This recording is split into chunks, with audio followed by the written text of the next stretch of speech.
Alors, ce message, je viens le prêcher à cause d'un constat. Écoutez-moi bien, vous savez très bien que j'aime qu'on m'écoute quand je prêche. Et je veux donner le meilleur à mes élites, à mes fils et à mes filles. Je veux vous donner le meilleur. Sincèrement, je bénis Dieu parce que dimanche dernier, dans le speech de Monseigneur Abibago et de ma fille Chiron, j'ai entendu des phrases qui m'ont montré que quelque part, j'ai de l'impact sur mon assemblée. Et que mes enfants reconnaissent que Dieu m'a donné un pouvoir de transformer leur vie, leur mentalité, leur système de pensée. Ça m'a galvanisé. Et j'ai dit, je veux poursuivre. Vous savez, le désir d'avoir plusieurs fidèles, beaucoup de fidèles, voir son église remplie, faire plusieurs cultes, ça emmène souvent certains d'entre nous à ne pas prendre soin de ceux qui sont déjà devant nous.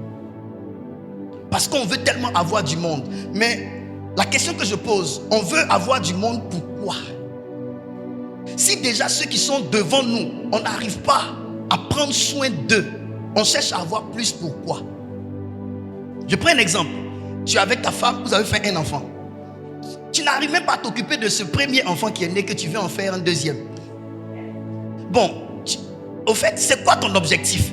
C'est juste que tu veux faire des enfants? Ou bien tu veux vraiment travailler pour que ces enfants qui naissent là aient un avenir? Vous voyez, il y a deux catégories de pères et de mères. Il y a des moments, elles, tout ce qu'elles veulent, les papas, tout ce qu'ils veulent, c'est faire des enfants. S'en occuper, ce n'est pas leur problème. Mais non. Quand on dit que tu es père, ce n'est pas seulement faire un enfant. Faire un enfant est à deux niveaux. Il y a faire, où tu mets ta sémence en ta femme, tu as fait un enfant. Maintenant, il y a faire, ou créer des issues favorables pour l'enfant pour qu'il devienne quelqu'un sur la terre. C'est le deuxième faire là que beaucoup de personnes ne font pas. Aujourd'hui, moi je vous dis, je ne suis pas un père qui veut seulement que faire des enfants. Ça veut dire envoyer des hommes dans l'église et les faire asseoir avec des systèmes qu'on met en place pour les fidéliser.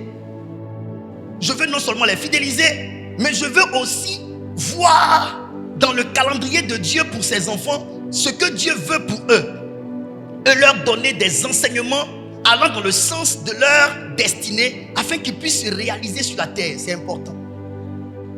Je veux venir à l'église et voir qu'il y a une vingtaine, une trentaine de véhicules parce que la condition de vie de mes fils et de mes filles s'étant tellement améliorée qu'ils sont capables de s'offrir des véhicules. Je veux venir à l'église et voir que quand on dit offrande, personne ne sort pour aller uriner. Pourquoi? Parce que chacun en a pour vraiment donner à son Dieu avec amour et zèle. Je veux venir à l'église et voir que chacun de vous réussit à se payer une maison, à louer sa maison et à ne pas commander devant quelqu'un. C'est ça ma responsabilité. Amen. Et je veux que vous m'aidiez dans cette tâche difficile. Satan ne veut pas que les gens viennent de cette église parce que Satan sait que je prends soin des gens. Alléluia. Ta vie ne sera pas un témoignage si tu ne viens qu'à l'église et que le Dieu de l'église n'accomplit rien dans ta vie. Il faut que ta vie change.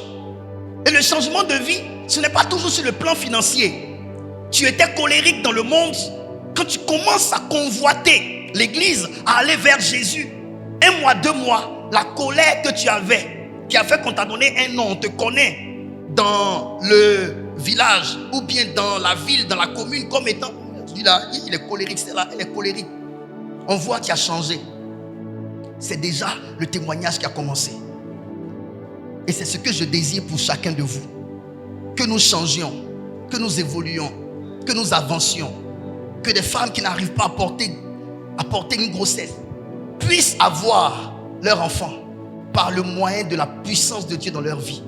Et puissent avoir les moyens pour s'occuper de leurs enfants. Marc chapitre 10, versets 29 à 30. On se tient ensemble debout rapidement pour cette lecture. Je lis la parole du Seigneur. Jésus répondit, je vous le dis en vérité.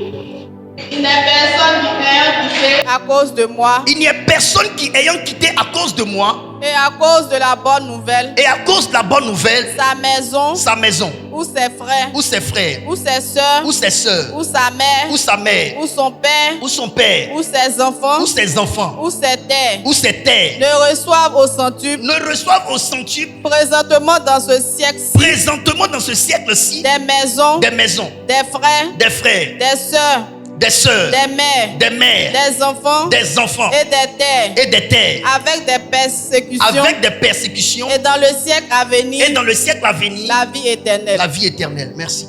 Asseyez-vous dans la présence de votre Dieu.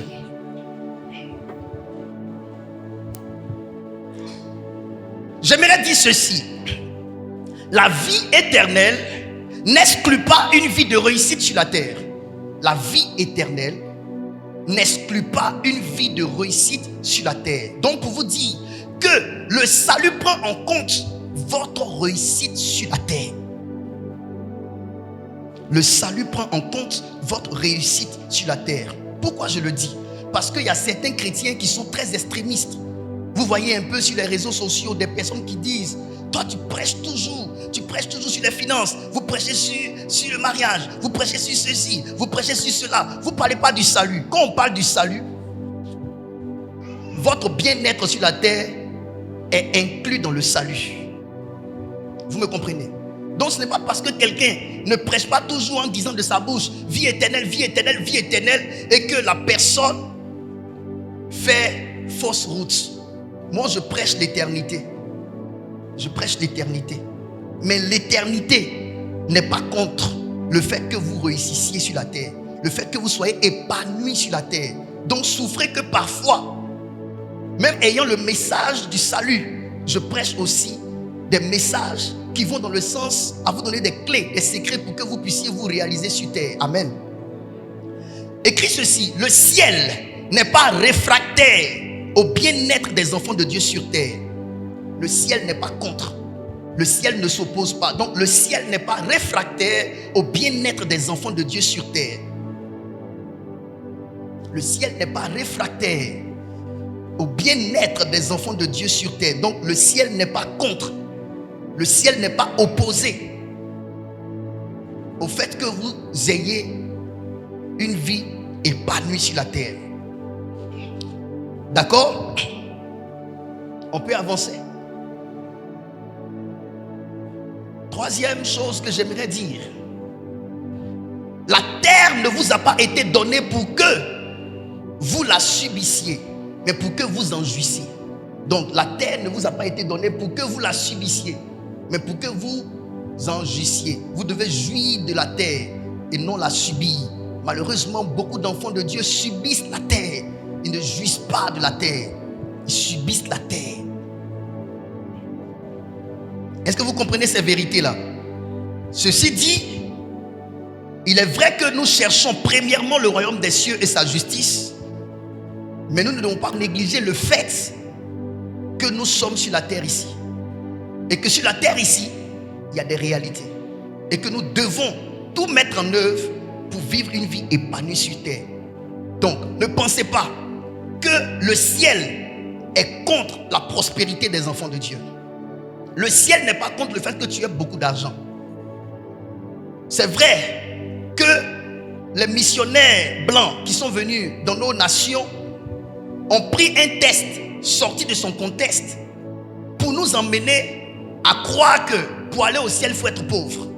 Et pendant qu'ils nous emmenaient à penser que pour aller au ciel, il faut être pauvre, ils pillaient nos ressources. Nous, on délaissait nos ressources, eux, ils les pillaient et nous, on acceptait d'être pauvres. C'est pourquoi une fois, j'étais avec la maman de l'un de mes fils à l'époque et qui a sorti de sa bouche une phrase: un homme de Dieu ne doit pas être riche. Elle dit: un homme de Dieu ne doit pas être riche, un homme de Dieu doit être pauvre. Parce que Dieu a appelé les hommes de Dieu à être pauvres. Parce que eux, ils prêchent le ciel. Donc, ils doivent être pauvres. Vous voyez un peu? Donc, quand on voit un homme de Dieu qui est riche, numéro un, on pense que c'est l'argent de l'église qui l'enrichit. Dieu qui est au ciel peut rendre riche quelqu'un. Amen. Est-ce qu'on peut avancer? Par expérience, par expérience, avec mes 24 ans passés en train de servir Dieu, j'ai vu beaucoup de choses. J'ai remarqué qu'il est très difficile pour beaucoup d'enfants de Dieu de demeurer fixes en Dieu quand leurs conditions de vie ne sont pas améliorées. Ils aiment l'église, ils veulent venir, mais parce qu'ils n'ont pas les moyens et ils ne peuvent pas prendre de leur argent pour payer leur transport pour venir à l'église, ils restent à la maison. Maintenant, dites-moi, de telles personnes, si elles ne vont plus à l'église, elles n'écoutent plus la parole de Dieu, elles ne sont même plus en Dieu, disons ça tout net, juste parce qu'elles ne peuvent pas se payer le transport pour venir dans la maison de Dieu, est-ce qu'elles pourront être sauvées? Quand Dieu ne t'occupe pas, tu sais qui t'occupe? C'est Satan. Il n'y a pas de milieu. Quand Dieu ne t'occupe pas, c'est Satan qui va t'occuper. Il n'y a pas de milieu. Donc vous vous imaginez combien de personnes comme Lazare le pauvre et l'homme avec beaucoup d'ulcères peuvent garder leur foi en Dieu et finalement aller au ciel? Combien? Il n'y en a pas beaucoup. Le Seigneur m'a dit une chose. Le Seigneur m'a dit, mon fils, une femme peut tenir dans une relation amoureuse sans argent, mais il est difficile pour mes enfants de tenir dans une relation avec moi sans argent. Vrai ou faux? Vous ne voyez pas que des jeunes filles peuvent accepter un gars qui n'a rien juste parce qu'elle est amoureuse de lui? Elle peut accepter de rester avec lui longtemps, mais les gens viennent à l'église, ils quittent l'église vite parce qu'ils estiment qu'ils n'ont pas d'argent. Il y a problème. Il y a problème. Et de telles personnes, même si elles ont l'argent, elles vont quitter quand même Dieu. Donc j'ai remarqué que sincèrement, le manque de moyens, le manque de bien-être peut empêcher beaucoup de personnes d'aller au ciel. Mais est-ce que Dieu est contre le fait que l'enfant de Dieu vive une vie épanouie sur terre? Dieu n'est pas contre. C'est pourquoi dans ce test, ce n'est pas le test de base, mais c'est un test qui introduit mon message. Le test dit, c'est Jésus qui promet. Il dit, il n'y a personne qui ayant quitté sa maison, son père, sa mère, son frère, sa soeur. Quand le Seigneur parle ainsi, il nous montre que le suivre est une décision qui va empiéter sur notre vie d'avant. C'est clair. Suivre Jésus est une décision qui va forcément empiéter sur notre vie d'avant. Si vous n'avez rien quitté, vous n'avez rien abandonné pour Jésus, vous n'avez pas non plus Jésus. Parce que Jésus, pour le suivre, on quitte. Oui, tu ne peux pas dire que tu prends cet homme-là comme ton époux et si tu es toujours avec ton ex, obligatoirement tu vas quitter un pour t'attacher à l'autre. Maintenant, si vous avez accepté Jésus, quelle vie passée avez-vous quitté? Bref, ce n'est pas mon message. Mais le Seigneur dit, tous ceux qui ont quitté telle chose à cause de moi recevront. Il parle au pluriel. Il a dit celui qui a quitté une maison, maintenant il dit recevra des maisons. Dans d'autres passages bibliques, il dit au centuple tout ce qu'il a quitté. Donc le Seigneur lui-même promet que sur la terre ici, vous allez bénéficier de certains biens sur la terre. Tu recevras au centuple tout ce que tu as quitté dans ce siècle-ci et dans le siècle à venir, la vie éternelle. Donc Jésus-Christ n'est pas contre le fait que l'enfant de Dieu, même visant le salut, reçoive sur la terre une vie meilleure, une vie améliorée. Vous comprenez cela? Donc Dieu n'est pas contre le fait que vous ayez beaucoup d'argent. Dieu n'est pas contre le fait que vous prospériez. Dieu n'est pas contre le fait que vous rouliez dans une grosse voiture. Ça choque certaines mémoires, mais ce sont des mémoires qui sont erronées. Nous qui avons la connaissance de Dieu, nous savons que la grosse voiture ne révèle en rien que la personne est supraordinaire. Ça montre que la personne a pris contact avec sa réalité normale. Pourquoi lorsque vous avez une grosse voiture, vous devenez orgueilleux, vous vous sentez supérieur à ceux qui n'en ont pas? C'est parce que vous pensez que ce n'est pas normal que vous ayez cette voiture. Vous pensez que vous avez réalisé de l'exploit. Non, c'est ce qui est normal pour les enfants de Dieu. Imaginez-vous, vraiment, les enfants de Bédier là, ils sont nés dans la richesse, c'est normal pour eux. Ils ne prennent pas la richesse, vous dites qu'ils sont orgueilleux, ils sont comme ça. Pour eux c'est normal. Mais c'est parce que nous on a vécu dans le manque que lorsqu'on a reçu, on a pensé qu'on est devenu supérieur. Non. C'est normal que toi, enfant de Dieu, tu sois riche. C'est le contraire là qui va étonner. Être enfant de Dieu et être pauvre là, c'est ça qui étonne au fait le ciel. Être enfant de Dieu et être prospère et être riche, non, ça n'étonne pas le ciel. C'est ce qui est normal. C'est votre réalité. C'est votre droit d'alliance. Amen. Je poursuis en disant ceci. Dans une relation, ma fille vient. Dans une relation, cette femme-là est la femme de ce monsieur Kwame qui est là-bas. Les deux sont mariés, n'est-ce pas? Les deux sont mariés. Même quand le Seigneur dit, les deux formeront une seule chair, quand tu rentres dans la maison, ce n'est pas une seule personne que tu vois. C'est deux personnes différentes. Regardez sa tête. Regardez la tête du monsieur. Regardez sa taille. Regardez la taille de l'autre monsieur. Les deux n'ont pas la même taille, mais ils forment une seule chair. C'est un esprit. Maintenant, dites-moi, dans cette relation-là, à la maison, il y a des choses que tu prends en charge, n'est-ce pas? Il y a des choses que monsieur prend en charge, n'est-ce pas? Ça, c'est clair. C'est comme ça la relation. Vous savez quoi? Une relation dans laquelle chacun joue son rôle, chacun fait sa part, est une relation qui tient longtemps. Mais une relation dans laquelle on laisse toute la charge à l'homme ou toute la charge à la femme, l'un d'entre eux sera fatigué. Ce qui fait que les gens se séparent, c'est parce qu'il y a quelqu'un dans la relation qui est fatigué. Quand quelqu'un est fatigué, la personne fait quoi? La personne dépose. Vrai ou faux? Jésus dit, venez à moi vous tous qui êtes et chargés et je vous donnerai. Dans une relation où quelqu'un est chargé et fatigué, tu penses que la personne va faire quoi? La personne va aller déposer. Bien. Donc, qu'est-ce que je vais expliquer là? Je vais expliquer, chers enfants, que même dans votre relation avec Dieu là, vous êtes dans une relation. La relation avec Dieu ne rend pas Dieu seul responsable de la relation. La relation avec Dieu te rend toi responsable et Dieu responsable. C'est une alliance. Chacun doit jouer sa part. Le problème de beaucoup d'enfants de Dieu, c'est que les enfants de Dieu, quand ils acceptent Jésus, pour eux, c'est leur part qui est là. Leur part, c'est de donner leur vie à Jésus. Le reste, ils ne veulent plus rien faire. C'est Jésus qui doit les envoyer à l'école. C'est Jésus qui doit étudier pour eux. C'est Jésus qui doit apprendre un métier à leur place. C'est Jésus qui doit leur donner de grouiller dans la vie. C'est Jésus qui doit produire la sagesse en eux. Eux, ils n'ont pas de part à jouer. Ils n'ont pas de contribution dans leur relation avec Dieu. C'est faux. Je vous dis, la plupart des personnes qui jusque-là continuent d'attendre que Dieu fasse sont des personnes qui finissent dans la frustration. On n'attend pas toujours Dieu pour que Dieu fasse, parce qu'il y a des choses qui dénotent de notre responsabilité personnelle. Ce n'est pas toujours Dieu qui va faire. Jésus est mort à la croix, ça c'est sa part, il est mort seul. Maintenant celui qui veut le suivre, il dit, celui qui veut me suivre, qui se charge de sa croix. Il n'a pas dit, je vais me charger de la croix de la personne qui veut me suivre encore à la place de la personne. Quand vous voulez suivre Jésus, vous devez savoir que c'est votre décision personnelle. Vous avez pris la décision de manière unilatérale de le suivre. On ne vous a pas forcé. Et donc quand vous prenez la décision de suivre Jésus, vous ne devez pas suivre Jésus en coupant vos bras, en coupant vos pieds. Vous devez marcher avec vos pieds, vous devez respirer avec votre poumon, vous devez attraper avec vos bras. Donc, vous avez votre part à jouer dans votre relation avec Dieu. Moi ici, le pasteur que je suis, je me charge de vous enseigner. Mais vous vous chargez de m'écouter, de pratiquer. Ce n'est pas moi qui vais pratiquer pour vous. Le papa va se charger de payer la scolarité de son enfant, mais ce n'est pas le papa et la maman qui vont étudier à la place de l'enfant. Vous avez votre contribution, mes chers parents. Vous avez votre rôle à jouer. Le Seigneur te dit, je ne veux pas que tu fasses ça. Et à toi d'obéir à ce que Dieu a dit. Est-ce que vous me comprenez?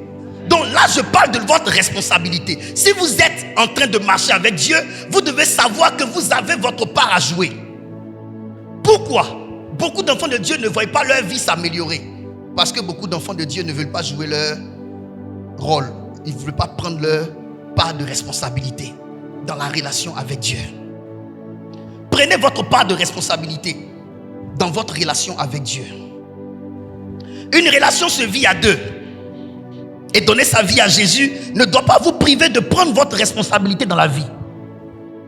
Je répète, une relation se vit à deux. Et donner sa vie à Jésus ne doit pas vous priver de votre responsabilité de prendre votre vie en main. Ça ne doit pas vous priver de prendre vos responsabilités dans la vie. Quelqu'un a compris cela? Je suis en train de changer votre mentalité. Dans le livre de Romains chapitre 8 verset 19, le Seigneur dit ceci: ainsi la création attend-elle avec un ardent désir la révélation des fils de Dieu. Comprenez ça tout net. La parole de Dieu a été inspirée par le Saint-Esprit. Ce qui est écrit dans la parole de Dieu, c'est Dieu qui a inspiré. Et le Seigneur te donne l'information sur un fait. Le Seigneur te dit la création. Quand on parle de la création, c'est tout ce que Dieu a créé. La Bible dit la création attend avec un ardent désir votre manifestation en tant que fils de Dieu. Ça veut dire, même Dieu qui est au ciel, il n'est pas la création, c'est lui qui a créé toutes choses. Si Dieu lui-même te dit que la création attend avec un ardent désir ta manifestation en tant que fils de Dieu, c'est que Dieu lui-même attend également que tu sois manifesté. Autrement dit, Dieu attend que tu te réalises. Dans le livre de 3 Jean, on a vu, en début d'année, le Seigneur a dit, je souhaite que tu prospères à tous égards et que tu sois en bonne santé, comme prospère l'état de ton âme. Qu'est-ce que cela voudrait dire? Le Seigneur, c'est son souhait. C'est ça l'ardent désir. Le Seigneur désire que tu prospères. Mais quand il dit souhaite, ça veut dire que c'est ta contribution, c'est ta part. C'est à toi de te dire, mon papa veut que je prospère. Donc, qu'est-ce que je dois faire pour réaliser le vœu de mon papa? Cela voudrait dire que vous avez votre part à jouer. Enfant de Dieu, depuis qu'il a accepté Jésus, jeûner, c'est difficile pour lui. Prier, c'est pas Dieu qui va prier pour toi. Dieu ne prie pas. Dieu écoute les prières et les exauce. Mais pour que Dieu exauce, qu'il fasse sa part en termes d'exaucement, fais ta part en termes de prière. Ta prière peut te prendre 10 heures. Ta prière peut te prendre même 1 an. Mais c'est à toi de prier. Pour avoir un exaucement, j'ai dû prier 3 mois. C'est moi qui avais besoin de cet exaucement. Et donc je me suis mis à la tâche pendant 3 mois pour avoir l'exaucement. Et finalement, l'exaucement est arrivé. Mais il y a beaucoup de personnes qui ne veulent pas porter leur fardeau. Ils ne veulent pas porter leur croix. Tu ne veux pas travailler à la dure. Dieu doit te faciliter la tâche. Non! Tu dois jouer ton rôle. Tu dois faire ta part. Si l'église comprend ça, on va réussir tous ici. L'église doit se réveiller. Écoutez, quand vous acceptez Jésus, ce n'est pas pour mettre fin à votre travail. Ce n'est pas pour mettre fin à vos peines. C'est pour commencer à travailler, même dans la douleur. Parce que Dieu encourage le travail. Je peux avancer.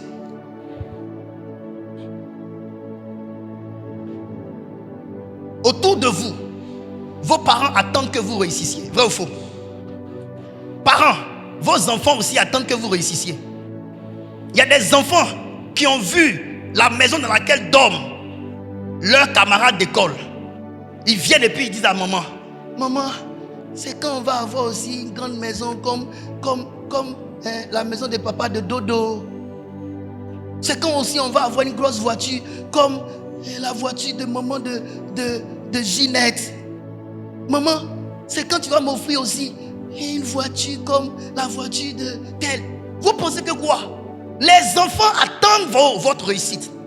Toute la création que vous voyez attend que vous deveniez quelque chose sur la terre. Donc, vous ne pouvez pas dormir et ronfler et puis heureux. C'est-à-dire que tu dors, tu ronfles heureux. C'est-à-dire que tu dors, tu ronfles et puis tu ris. Tu es couché, tu dors. Genre, tu fais un petit sourire à la fin. Réveille-toi. Réveille-toi. C'est-à-dire que tu réveilles l'immeuble. Et puis, il y a des gens qui c'est-à-dire qu'ils dorment. Il ronfle et puis il y a virgule dedans. C'est quoi cette virgule que tu mets? Ça veut dire que ça continue. Même point et puis arrête. Tu ne peux pas ronfler heureux. Tu n'as pas encore réussi. Lève-toi, papy. Un homme qui n'a pas encore réussi ne doit pas avoir un sommeil lourd. Il doit avoir un sommeil léger. Je répète, Dieu attend votre manifestation. Vos enfants attendent votre manifestation. Garçon, ta femme là, ta chérie Coco là, tu ne l'as pas encore épousée, c'est vrai. Elle se lève, tu la manges un peu doucement là. Mais elle attend que tu réussisses pour aller voir ses parents. Voilà, il est là, nos soeurs que vous voyez là, non, elles ne veulent pas jouer. Il y a des femmes encore sérieuses sur la terre. Tu vas venir me manger. Tu peux ici viande de porc.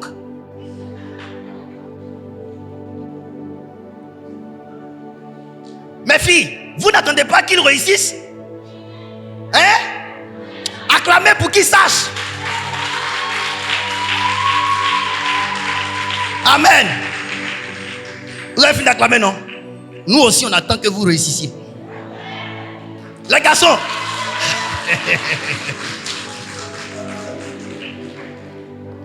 Qui ne sera pas fier de savoir que sa femme travaille quelque part, il a un problème et puis elle peut décanter.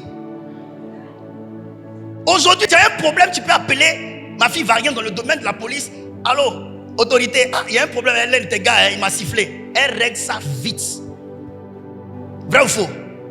Femme capable. On veut des femmes capables. Mais toi, maman, s'il te plaît. Papa, s'il te plaît. J'écoutais les deux enfants de David Taïro. Ils ont dit, on est fiers d'avoir notre papa David Taïro comme père. Parce que à cause de son nom, on arrive dans des endroits quand on dit, nous sommes des fils de David Taïro, on nous facilite la tâche. C'est un homme qui a travaillé pour que son nom soit une clé pour ses enfants. Camarades, je vous dis, c'est extraordinaire d'avoir un papa que tu cites et puis paf, tu rentres. Moi j'arrive à l'aéroport de Ndjili, Kinshasa. On veut me compliquer la tâche. J'ai dit, je suis fils du prophète Joël Francis Tatou. Je suis venu à sa conférence, j'ai fait sortir mon document. Ils ont vu Joël Francis Tatou. On le connaît là-bas, on m'a laissé passer. Mais il y a des gens qu'on a bloqués. Le nom de ton père doit être une clé qui te permet d'entrer dans des endroits. Et je vous assure, ce n'est pas une malédiction que d'être à ce niveau. Je suis venu vous dire, Dieu attend que vous soyez à ce niveau. Dieu, le nom de Jésus est une clé, est un pouvoir. Et ceux qui servent Jésus doivent avoir le nom aussi comme étant une clé, comme étant un tampon, comme étant un pouvoir. Tu es né dans l'anonymat, tu vas mourir dans l'anonymat. Mais pourquoi? Il y a des gens qui décèdent dans les enterres, on n'a pas su, c'est après qu'on entend, on apprend. Non, le Seigneur veut que vous vous réalisiez. Ça, c'est la première chose que je veux vous dire. Le Seigneur veut que vous vous réalisiez. C'est votre contribution. C'est votre part. C'est maintenant que je vais prêcher. Est-ce que vous avez compris jusque-là? Écrivez ceci. La vie, la bonne santé et le temps sont le premier capital dont vous disposez pour être une réalisation sur terre. La vie, la bonne santé et le temps sont le premier capital dont vous disposez pour être une réalisation sur terre. La vie, la bonne santé et le temps sont le premier capital dont vous disposez pour être une réalisation sur terre. Un capital, c'est quoi en économie? Un capital est un patrimoine possédé par un individu, une famille ou une entreprise et pouvant rapporter un revenu. Un capital est un patrimoine possédé par un individu, une famille ou une entreprise et pouvant rapporter un revenu. Un capital est un patrimoine possédé par un individu, une famille ou une entreprise et pouvant rapporter un revenu. En économie, le capital, c'est un patrimoine possédé par un individu, une famille ou une entreprise et pouvant rapporter un revenu. Pourquoi le temps est-il un capital? Le temps est un capital parce que le temps est ce dont la vie est faite. Pourquoi le temps est-il un capital? Parce que le temps est ce dont la vie est faite. La vie est un capital parce qu'un homme sans vie ne peut rien créer, ne peut rien produire, ne peut rien expérimenter. Il faut avoir la vie pour expérimenter de l'exploit sur la terre. Si vous êtes mort, c'est fini. Vos prophéties rentrent en terre avec vous. Vos promesses rentrent en terre avec vous. Un homme a dit, sur la terre ici, le lieu le plus riche, c'est le cimetière. Pourquoi? Parce qu'au cimetière là-bas, il y a des personnes qui ont eu des rêves gigantesques, qui n'ont pas pu les réaliser, on les a mis sous terre. Il y a des personnes qui avaient dans leur tête l'envie de créer des choses qui allaient éblouir le monde, que finalement, ils n'ont pas pu réaliser et la mort les a fauchés. Le cimetière est le lieu le plus riche de la terre. Le temps. La bonne santé. Même si tu as la vie et que tu n'es pas en bonne santé, tu ne peux rien faire. Vrai ou faux? Pourquoi lorsqu'on finit l'année, les gens nous disent dans les souhaits, dans les vœux, il faut une bonne santé. Un homme qui est malade ne peut pas créer, ne peut pas travailler. Il faut être en bonne santé. Maintenant, regardez Dieu. Je souhaite que tu prospères à tous égards et que tu sois en bonne santé. Pourquoi le Seigneur dit bonne santé? Parce que le Seigneur sait, un homme qui est malade ne peut pas prospérer. C'est pour cela que je déclare sur vos vies la bonne santé. Je prie au nom de Jésus que vous soyez en forme, physiquement, mentalement. Quand on parle de la santé, ce n'est pas sur le plan physique seulement, sur le plan émotionnel aussi, sur le plan psychologique. Il y a des personnes qui sont malades. Elles ne sont pas malades physiquement, mais elles sont malades ici. D'autres sont malades intellectuellement.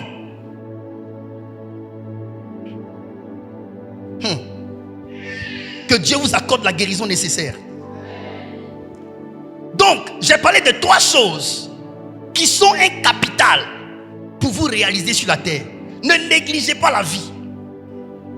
Ne négligez pas le temps. Ne négligez pas votre santé. Les hommes qui ont des rêves. Je peux parler? Vous me suivez? Les hommes qui ont des rêves veillent à ce qu'ils mangent. Vous comprenez? Les hommes qui ont des rêves veillent à ce qu'ils mangent. Parce qu'ils savent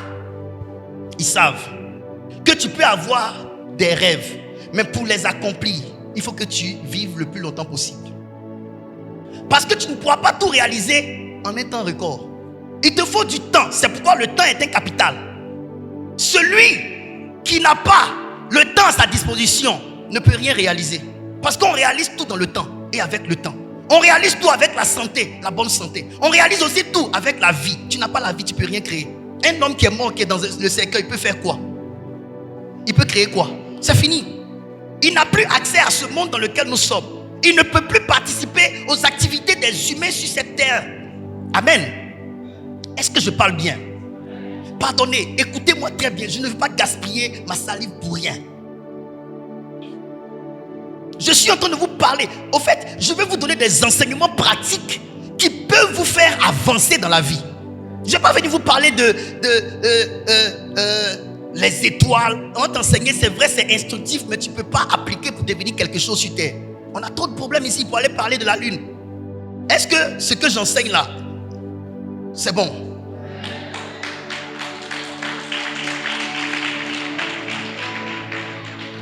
Quand je parle de la vie, je lis la vie au temps. Et je lis la vie à la bonne santé. Quand je parle du temps, je lis le temps à la vie. Et je lis le temps à la bonne santé. Quand je parle de la bonne santé, je lis la bonne santé au temps. Et je lis la bonne santé à la vie. Les 3, on ne peut pas les dissocier. Quand un manque, il y a problème. On peut avancer? Bien. Pourquoi j'ai eu l'inspiration d'enseigner ce message? Établir un plan de vie. Pourquoi j'ai eu cette inspiration? Après avoir prêché sur celui qui sème avec l'âme moissonnera avec des chants d'allégresse. Après avoir expliqué tout ce que j'ai expliqué là, je me suis assis. J'ai dit, mais qu'est-ce qu'il faille que j'enseigne, Seigneur? Qu'est-ce qu'il faut encore dire à ton peuple? Et vous savez, j'étais sur Internet comme ça, je parcourais Internet et je suis tombé tout de suite sur le témoignage d'un papa. Le papa donnait conseil aux jeunes. Le papa dit ceci: j'étais jeune quand j'avais encore de la vigueur. Au lieu de travailler et préparer ma retraite, j'ai passé mon temps à m'amuser, à être déconcentré, à jouer. L'âge que j'ai aujourd'hui, je n'ai plus la même vigueur qu'hier. Mais parce que je n'ai pas préparé ma vie, je n'ai pas préparé ma vieillesse, je n'ai pas préparé ma vie à cet âge-là, je suis obligé, moi vieux que je suis, de rouler taxi. J'ai des douleurs dans le dos, j'ai des douleurs dans le pied, mais je n'ai pas le choix. Je suis obligé de rouler taxi pour manger, parce que même si je veux la mort ne viendra pas. Et je ne peux pas rester comme ça sans rien faire. Quand il a parlé, j'ai su que même ses enfants aussi, il n'a pas investi en eux pour qu'ils réussissent. Suivez-moi bien. Dans le livre de Josué, chapitre 13, verset 1. Je lis la parole du Seigneur. Écoutons, Josué 13, verset 1. Josué était vieux, avancé en âge. Josué était comment? Quand on parle de Josué était vieux, c'est le temps. Le temps, c'est le temps. Chaque année, tu fêtes ton anniversaire. C'est le temps qui fait que tu fêtes ton anniversaire. Parce que le temps évolue, le temps passe. Quand le temps passe, tu es en train d'évoluer aussi. Et ton âge, c'est l'aspect temps qui fait ça. C'est l'aspect temps. Si Dieu arrête le temps tout de suite, on va rester bloqué dans notre croissance.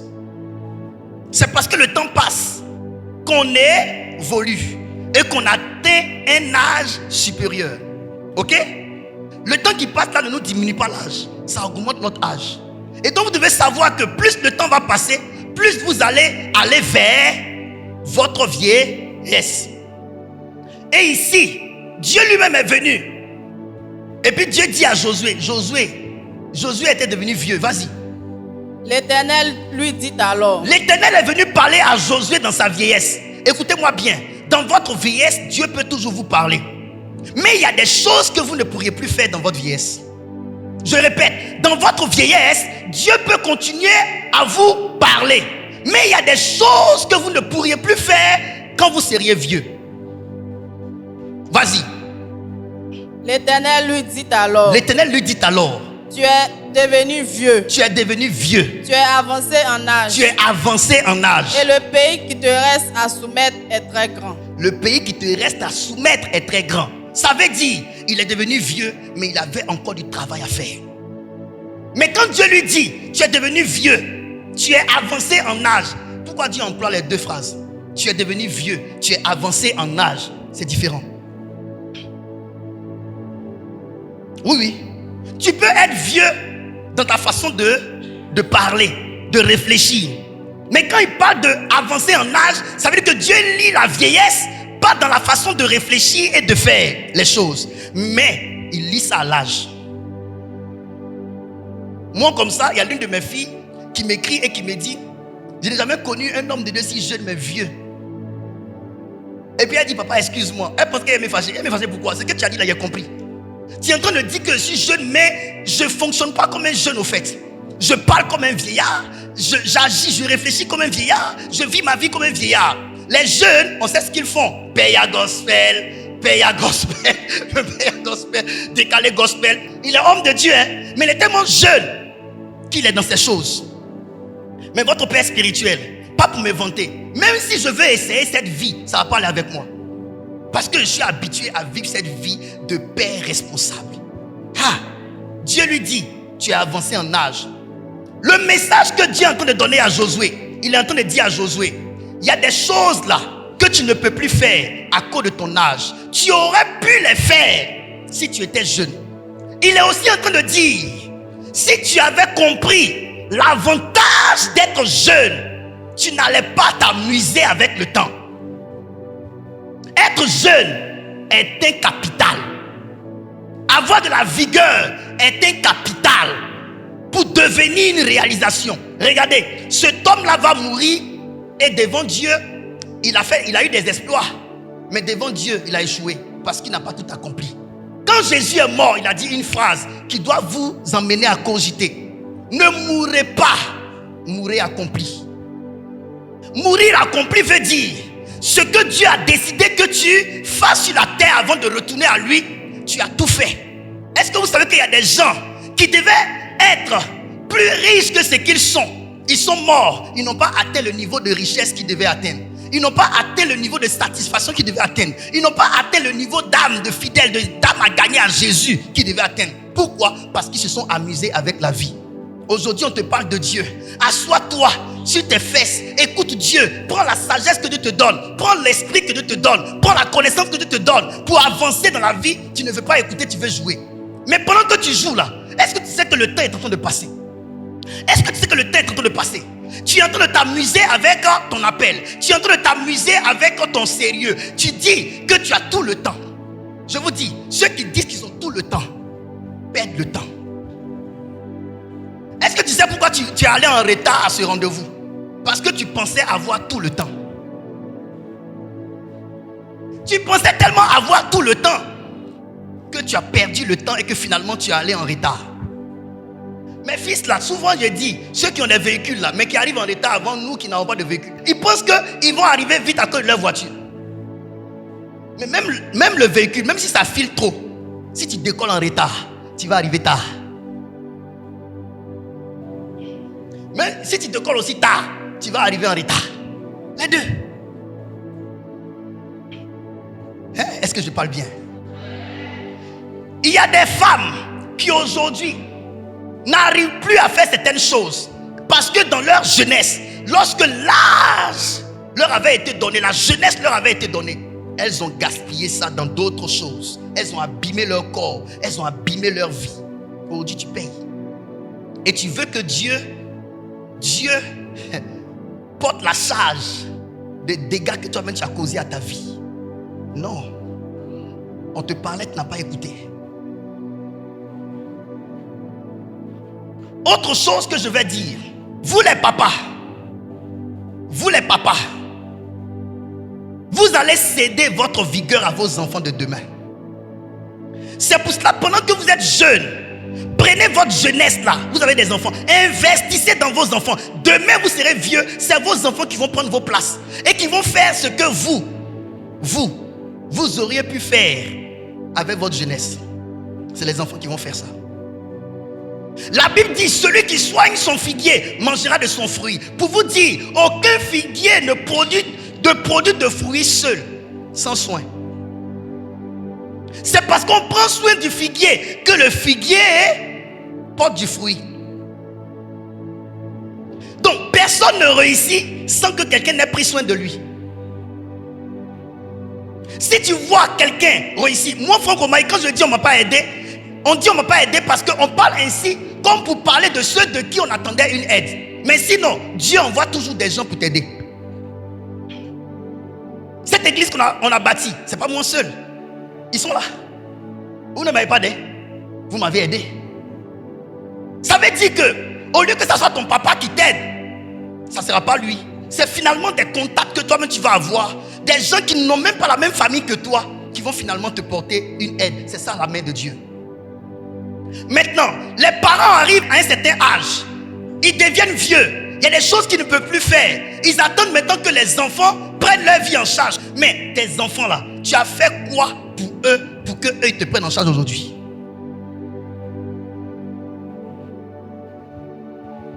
Celui qui prend soin du figuier mangera de son fruit. Aucun figuier ne produit de fruits parce qu'il est figuier. Aucun homme ne réussit parce qu'il est humain. Si tu vois un homme réussir, quelqu'un lui a donné un soin. Si tu vois un homme réussir, quelqu'un lui a prêté une main forte. Si tu vois un homme réussir, quelqu'un l'a aidé. Cette personne-là, ça aurait pu être toi qui es son père. Vous savez quoi, je vais vous dire une chose. Vos enfants vous en voudront toute leur vie. Même quand le Seigneur même va toucher leur cœur et qu'ils vont pardonner, ils ne vont pas toujours venir se mettre là pour vous donner leur argent parce qu'ils savent en eux-mêmes que vous n'avez pas contribué à leur émergence. Et ça, vous ne pouvez pas dire que les enfants ne sont pas bons. Vous ne pouvez pas dire ça. La loi de Dieu stipule que c'est celui qui soigne son figuier qui mange de son fruit. Tu ne m'as pas soigné, mon fruit n'est pas à toi. Tu ne m'as pas aidé, je ne te partage pas ce que j'ai. On est content de donner à celui qui nous a aidés à devenir. Mais souvent c'est malheureux de donner à quelqu'un qui n'a pas participé et qui de surcroît demain va gâter ton nom. Vous savez, on a de la peine dans notre cœur quand on donne à qui ne nous a pas aidés, n'a pas participé à notre vie et qui finalement ne reconnaît pas ce qu'on fait pour lui parce qu'ils estiment que c'est peu.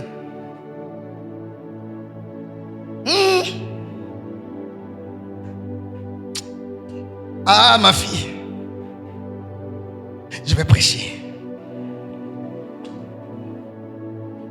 Investissez dans la vie de vos enfants. J'ai parlé de ça dimanche dernier. J'ai parlé de s'aimer. J'ai défini s'aimer.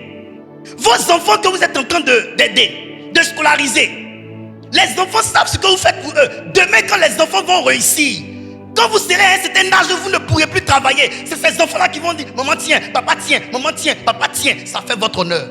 Écoutez-moi bien. C'est vrai qu'à la fin, Dieu récupère ses enfants parce que ses enfants croient en eux. Mais ce n'est pas une chose facile de vivre sans père, de vivre sans soutien maternel.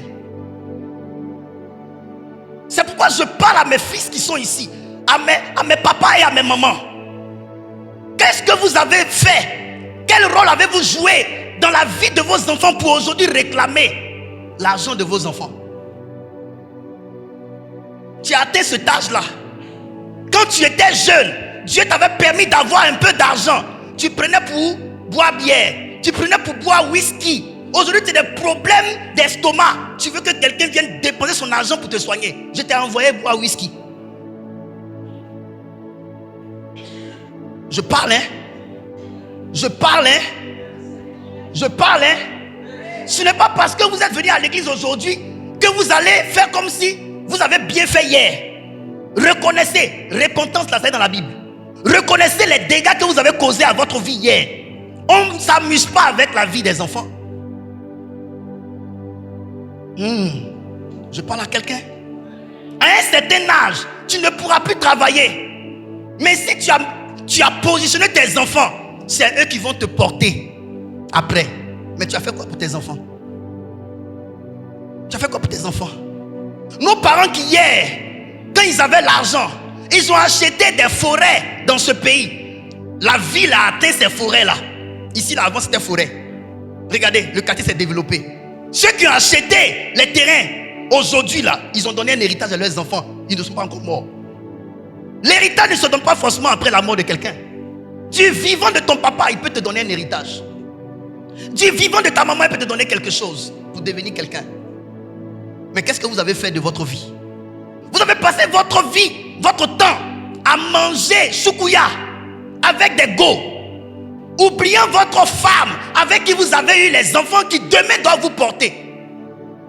Et vous avez fait des enfants ici et là, ici et là, ici et là. Vous voulez que tous vos enfants s'entendent. Mais comment on va pouvoir s'entendre si on n'a pas les mêmes mères? C'est très difficile que des enfants de mères différentes s'entendent. C'est très difficile.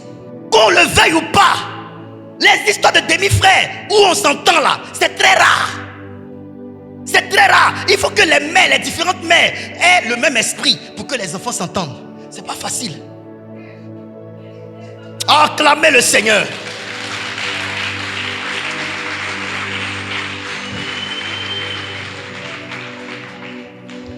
Ce sont des dégâts qu'on a commis quand on était jeune. Aujourd'hui, tu es devenu vieux. Aujourd'hui, tu es devenu vieille. Tu payes. Tu vas venir donner sur de prière. Pasteur, papa, prie pour que mes enfants s'entendent. On ne peut pas prier pour qu'ils s'entendent. Toi-même, il faut les appeler, il faut les faire asseoir. Il faut les rééduquer. Il faut te réconcilier avec le moment que tu as maltraité devant eux. Aucun enfant n'aimera son père. À un certain niveau aussi, son père maltraite sa mère. Au détriment de la mère d'autrui. C'est là les guerres. Si tu as écouté ce que je prêche, si tu as bien compris ce que je prêche, tu vas t'asseoir, tu vas comprendre. Regardez, aujourd'hui là, il y a des guerres que nous avons dans nos familles. C'est causé par les dégâts que nos pères ont causés. Je parle à un papa ici. Je parle à une maman ici. Et vous qui n'êtes pas encore devenus vieux, qui êtes jeunes, tirez des leçons. Pour ne pas faire les mêmes choses. Aujourd'hui, c'est plaisir que tu regardes. Tu envoies ça à gauche, tu envoies chez Maïmouna, tu envoies chez Remonté, tu envoies chez Maïmouna, tu envoies chez Décalé Coupé. Quand tu finis de mettre partout, demain, ce que ça va créer là, c'est dégâts. On vous parle, vous n'écoutez pas. Tu as fait quoi du temps que Dieu t'a donné? Avant, tu avais l'argent. Tu prenais ton argent pour vivre la vie de Louga. Tu n'as pas pensé à demain. Tu as pris ton argent pour vivre la vie de Louga. Aujourd'hui, tu n'as même pas l'argent même pour pouvoir manger. Si tu avais épargné, si tu avais pensé à demain, si tu avais réfléchi, si tu avais été smart, tu allais comprendre que le temps viendra où je ne pourrai plus faire ce que je fais aujourd'hui. Donc aujourd'hui, pendant que Dieu me permet d'avoir la vigueur pour travailler, il faut que je mette un peu de côté. On ne sait jamais. Ça, c'est la sagesse. Vous savez quoi? Quand on prêche ce genre de message là, si tu n'as pas l'humilité, tu vas te fâcher. Parce que toi-même, tu sais ce qu'il dit là, tu sais que c'est vrai. Mais tu n'aimes pas qu'on te le dise. Tu veux qu'on t'accepte tel que tu es. Il faut que tu t'asseyes, que quelqu'un te le dise. C'est Dieu qui te parle aujourd'hui. Il dit, Dieu ne peut rien faire si tu es devenu vieux. Il va te dire qu'il te reste encore beaucoup à faire. Mais tu es devenu vieux. Vrai ou faux?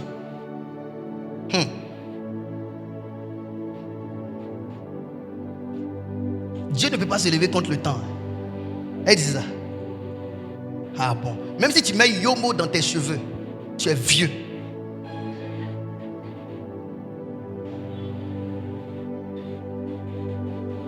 Arrivé à un certain âge là, arrêtez de venir chercher guérison pour beaucoup. L'âge fait qu'il y a des pathologies que tu développes dans ton corps.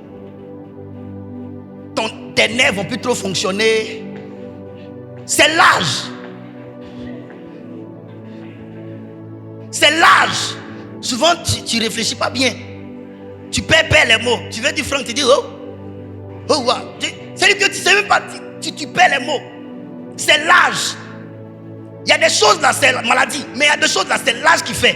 Tu vas marcher maintenant courbé. Les gens grand détail là. Arrivé là, ils se courbent. Tu vas comment te courber? C'est l'âge. Donc toi, tu vas vouloir aller dans tous les programmes de miracles de Benny Hinn pour qu'on te redresse. Benny Hinn va te voir. Il va toucher, tu vas tomber. Mais quand tu te relèves comme ça. C'est-à-dire que c'est l'âge. Dieu opère des miracles. Il peut le faire. Mais j'ai dit, c'est l'âge. Parfois c'est l'âge. Tu prends ventre une fois, 2 fois, 3 fois, 4 fois. Tu ne peux plus avoir si tu ne fais pas attention à la même forme. Il faut beaucoup d'efforts. Ici là il aura graisse. Ici là tu vas voir un peu, ça tombe un peu. Comme si tu as porté habit et puis tu t'es fourré dedans.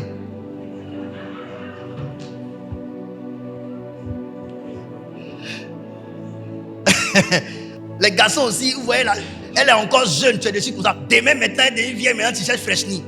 Alléluia. Ne gaspillez pas. Je m'arrête. Ne gaspillez pas le temps.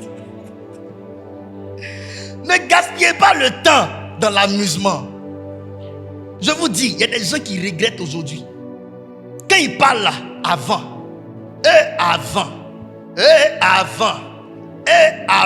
mon ami, on n'est plus à avant, on est à maintenant. Avant ce que tu étais, oui, et aujourd'hui tu es quoi? Comment tu as géré ton avant pour qu'aujourd'hui là ça soit comme ça? Parce que tu as fait quoi? Tu as gaspillé le temps. Si vous gaspillez le temps et que vous ne savez pas que le temps c'est un capital, il faut capitaliser le temps, maximiser avec le temps pour devenir. Un âge va arriver, vous allez voir ce que le temps va faire de vous. Le temps va vous donner des leçons de vie. C'est maintenant, pendant que vous êtes jeune là, que vous devez faire les choses. Ne gaspillez pas le temps. La santé, votre santé, ne jouez pas avec votre santé. Toujours en train de boire bière. Toujours en train de boire bière. Toujours en train de boire bière. Tu as grossi comme ça pour télé. On pense que tu as l'argent. C'est pas l'argent, c'est l'alcool. Un jour viendra, tu vas voir ce que la bière que tu bois. On t'a pas dit de ne pas boire. Mais la Bible dit tout excès nuit. À force de boire, tu vas te créer des problèmes d'estomac demain. Tu vas te créer des problèmes d'estomac. Quand ta santé te dérange, ta prospérité est dérangée. Toujours tu gagnes un peu d'argent, c'est pour te soigner. Toujours un peu d'argent dans médicaments. Toujours un peu d'argent dans médicaments. Parce que tu as mal géré ta santé. Camarade, la bonne santé est un capital. Faites attention.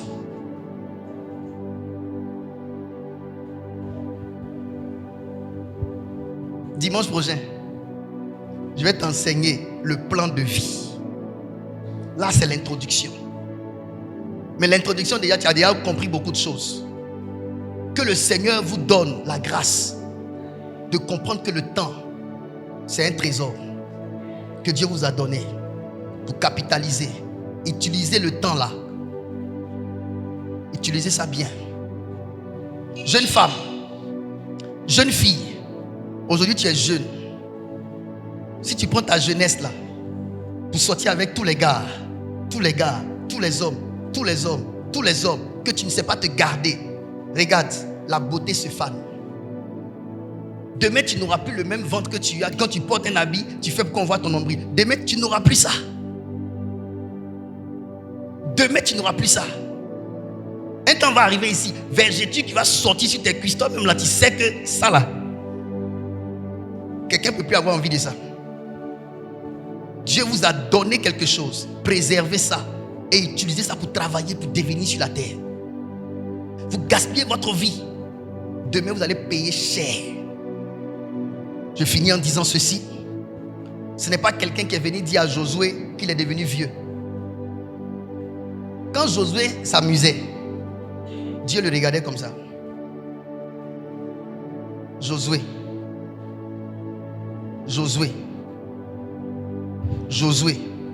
Quand on vous parle, vous n'écoutez pas. Demain, tu auras 50 ans. C'est là que tu vas commencer à chercher les choses des enfants de 30 ans. Tu es à ce stade. À 50 ans où tu dois commencer à t'asseoir, tu as créé tes entreprises, tu as des employés, ils travaillent et puis tu jouis de ça là. 60 ans, un âge comme ça où tu dois être propriétaire d'affaires. Toi, tu es encore maçon. En train de soulever briques. À cet âge-là, tu vas avoir un hernie discale. Tu vas avoir un hernie discale. Et tu seras obligé de continuer avec l'hernie discale. Aujourd'hui, vous avez de la vigueur. Vous travaillez. Vous avez un peu d'argent. Votre premier réflexe, de go. Et ils se sentent forts quand ils ont 2 jeunes filles autour. Mais toi, tu penses que tu es en train de vivre la vie de Louga. Les 2 jeunes filles là, elles ont vu leur pigeon. Les filles comme ça ne sont pas sérieuses. Et aujourd'hui là, je vais prendre pour moi dans lui. Entends-toi aussi, tu es là, tu dis, hey, j'ai l'argent, je vais faire. Il y a un braconnier qui est en train de... Qui pense que l'autre là est proie. En tant que proie aussi est braconnier. Il pense que braconnier est proie. Vous deux, vous êtes braconnier, vous êtes en train de vous amuser comme ça. Toi, tu penses que la fille là, c'est proie. Genre, tu as eu proie facile. Elle aussi, dans sa tête là, elle voit toi, le vieux connard là. Elle te voit en proie. Serpent veut manger mangouste. En tant que mangouste là, c'est sa nourriture qui est serpent. C'est ça, vous êtes dedans comme ça là. Demain là, elle s'en fout. Il a quelle force? Il va finir de faire ça là, il va partir. Elle est habituée à ça. Elle a pris ton argent. Demain, tu t'assois maintenant, tu n'as rien. Et puis tu dis à tes enfants, venez, mais tu as donné quoi à tes enfants? Tu as pris ça pour chercher femme. Pardonnez. Réveillez-vous vite. Il faut se priver de plaisir aujourd'hui pour demain jouir de la vie. C'est des choses que vous n'aimez pas écouter. Si ce n'est pas à l'église qu'on entend ça, on entend ça où? Le monde là-bas, là, ils n'ont pas le temps pour ça. Je vais finir avec ça. Ma fille, quand les gens aiment aller dans les boîtes de nuit là, eux ils pensent que boîte de nuit là, les gens ils aiment trop la vie. Il y a quelqu'un qui a créé son entreprise qui est en train de prendre votre argent. Quand le DJ est en train de chanter ton nom, toi tu penses qu'il t'aime. Le gars est en train de chercher son jet. Il y a d'autres qui s'entendent derrière le DJ. Et elle fait travailler même, mais après tu me donnes. Ah, je vais te montrer. Quand il te donne comme ça là, il y a manquant. C'est le business de quelqu'un qui est en train de vous faire danser comme ça. Hein. On met la musique à fond. Bouya, bouya, dit ça y est. Le gars qui a... Quand toi tu finis de gaspiller là, après il y a quelqu'un qui vient qui demande les comptes. Tu vois comment vous êtes? Quelqu'un s'enrichit sur toi. Il y a des gens qui font boîte de nuit. Hein. Ils s'en fichent de ce que vous allez devenir. Ils cherchent à se réaliser. Ils ont pris leur argent. Tu entends, on dit il a tel bien là-bas. Il a tel terrain là-bas. Il a construit tel hôtel là-bas. Il a construit tel là-bas. C'est l'argent de qui? C'est l'argent de vous.